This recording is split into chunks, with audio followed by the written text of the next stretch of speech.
Hi guys, मैं फिर हाजिर हूँ। इस वक्त हम डिस्कस कर रहे हैं ड्रामा सीरियल नीली कोठी एपिसोड 7 का प्रोमो। थोड़ी सी प्रिडिक्शन इस ड्रामे के बारे में ये है कि हो सकता है कि ये ड्रामा जो है थोड़ा सा इंटरेस्टिंग हो जाए in upcoming episodes, but for now it's very boring, very linear. ड्रामे की कास्ट जो है वो अनमोल बलोच हैं और तलहा छहूर हैं। जो इन दोनों लोगों के फैंस हैं वो तो ये ड्रामा देखेंगे, बिसाइड्स के इस ड्रामे में कुछ देखने के लिए है नहीं। हुआ कुछ यूं कि जो निकाह जैद का और इलियाना का होना था, जो कि कैंसिल हो गया था लास्ट एपिसोड्स में, वो पूरे यानी कि आपको पता है कि पूरी दावत के बीच में वो बर्बादी हुई थी और पता चला था कि ये अडॉप्टेड सन है, तो उन्होंने लड़की वालों ने शादी से इनकार कर दिया था।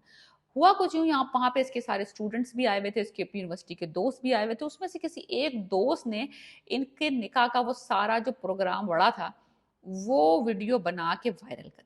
अब वायरल क्या किया यूनिवर्सिटी में, आपको पता है लोगों को चस लेने का तो बहुत शौक होता है। जिन्होंने नहीं भी देखा था वो सीन, वो उन्होंने उस वायरल वीडियो के थ्रू देख लिया। तो सारे लोग मजे ले रहे हैं, सारे लोग इंजॉय कर रहे हैं उस वायरल वीडियो को। और जैद की हो गई है बस। उसने आके जारा को कहा, तुमने उसको एक्चुअली उसने जारा को ये कहा कि तुम खुश हो जाओ कि तुम्हारी बदवा कबूल हो गई, बिकॉज उसने जब इसकी वायरल वीडियो हुई थी तो इसने इसको बदवा दी थी।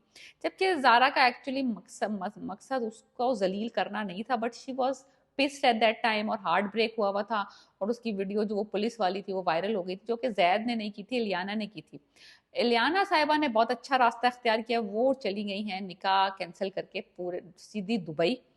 अब जैद के कॉन्शियस जो है उसको तंग कर रहे हैं कि भाई उसको और इलियाना को जो स्कॉलरशिप मिली थी वो एक्चुअली जारा का हक था। तो वो एक्चुअली डीन को एक्सपोज करना चाह रहा है, यानी कि इलियाना के फादर को। तो इलियाना के फादर को एक्सपोज इस तरह से वो करना चाह रहा है कि he wants to testify against him, कि ये इसने रॉन्ग डूइंग की है, ये असल में हक जो था वो जारा का था। अपनी तरफ से वो अच्छी कोशिश कर रहा है। लेकिन लेकिन जो डीन है उसने कहा है कि तुम जो है ना, अगर ये एक्सपोज करोगे मुझे, तो इसमें तुम्हारा कैरियर भी बर्बाद होगा। और मैं इस किसी हद तक भी जा सकता हूँ अपनी बेटी की रेपुटेशन और उसका कैरियर बचाने के लिए। तो मैं सारा ब्लेम तुम पे और तुम्हारे बाप पे डाल दूंगा, अगर तुमने मेरा नाम लिया कि मैंने तुम्हें ये नंबर्स इधर उधर करके जारा के और तुम्हें ये स्कॉलरशिप दिलाई थी। तो अब ये वाला भी एक सिनेरियो होगा अगली एपिसोड्स में कि क्या वो किसी हद तक भी जाएगा जारा को उसका राइटफुल स्कॉलरशिप वापस दिलवाने के लिए, या कि वो पीछे हट जाएगा because it can destroy his career और उसके फादर का नाम। तो एनीवेज, और तो दीन साहब जो है अभी तक पिस्ट हैं उन निकाह की वाली बात लेके। उन्होंने कहा तुम किस गंदे फिर वही गंदे खून और गंदा वो तुम पता नहीं किस गंदे खानदान से हो। तो अब तलहा की हो गई है, तलहा मैं बार बार इसलिए कहती हूँ, जैद जैद की हो गई है इस ताने को सुन सुन के कि गंदा खून है मेरा और ये वो। तो उसने कहा बस कर जाए। आई थिंक मुझे लगता है रिटेलिएशन होगी और वो रिटेलिएट करेगा अगेंस्ट दिस दीन और उसको एक्सपोज करेगा, चाहे उसमें उसका कितना ही बड़ा नुकसान हो जाए। Zara on the other hand is dealing with financial problems. उसकी बहन के ने जो जहाँ पे वो काम करती है वहां पे कुछ पैसों का इधर उधर हो गया है, तो उसको पैसे भरने हैं।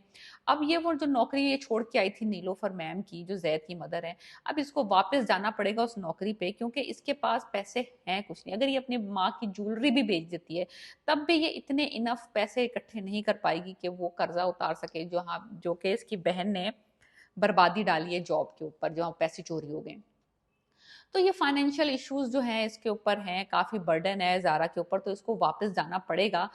बिसाइड्स के वो जाना चाहती नहीं है। और दूसरा ये कि उसने 2 साल का कॉन्ट्रैक्ट साइन किया हुआ है, तो वो कॉन्ट्रैक्ट वाला मसला भी बीच में फंसा हुआ है। तो मैंने ये पहले भी प्रिडिक्ट किया था कि ये वापस जाएगी जॉब पे और इसका बार बार इंटरेक्शन होगा जैद के साथ, और फिर जैद और ज़ारा की जो है अंडरस्टैंडिंग डेवलप होगी।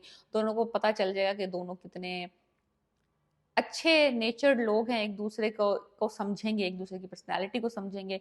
और मुझे लगता है ज़ारा ऑलरेडी जैद को थोड़ा थोड़ा तो पसंद करती है। सो दूसरी तरफ जो फुप्पो साहिबा आई हुई हैं, जैद की फुप्पो, वो अपनी ग्रैंड डॉटर को बुला रही है अमेरिका से, ताकि वो आके अपना प्लेस ले ले, वो जैद के दिल में जगह बना ले, ताकि वो जैद से की शादी कर दे, ताकि जायदाद कहीं बाहर ना जाए। क्योंकि जो उसके भाई और भाभी हैं वो तो जैद चाहे लापालक है चाहे कोई भी है, वो उसी को अपनी जायदाद देना चाहते हैं। तो वो अपना गेम खेल रही हैं। जारा की अपनी प्रॉब्लम्स हैं, जैद अलग महाज लड़ रहा है। तो मैं कहने लगी हूँ कि अभी तक एपिसोड 6 तक तो इस स्टोरी ने कुछ पिक नहीं किया है। आगे भी मुझे बहुत कम उम्मीद है कि कोई बहुत एक्साइटिंग किस्म का काम इस ड्रामे में होगा।